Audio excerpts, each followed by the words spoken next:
The day of my life, kasama ko nga pala ang aking madam. At syempre, alam nyo na, pag nandyan si madam, gagastos na naman tayo mga boss. Papunta nga pala kami ni madam sa Albata kasi may lalakarin kaming importanteng mahalaga. At nang makarating kami sa Albata, dumaan muna kami sa malapit na kainan.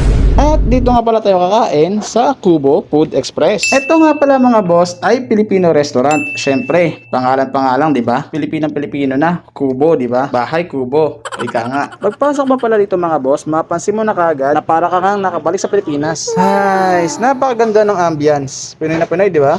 Kain tayo! Kain na!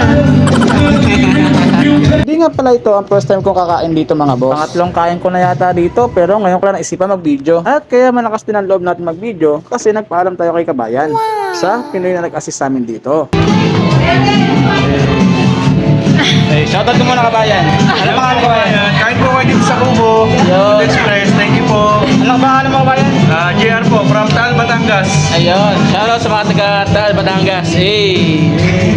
Ito nga pala ang in-order ko mga boss. Itsura pa lang, nakakatakam na. Ginataang alimangong. Itsura pa lang ng pagkakaluto, Pinoy na Pinoy na. Sabaw mo, sarap. Malapot.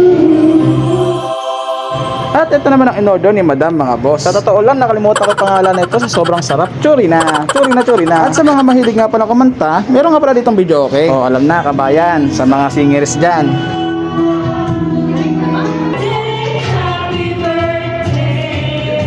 Isang napakagandang experience at napakasarap na pagkain ang naranasan namin dito. Maraming salamat, Kubo. Oh, i-rate ko na ba?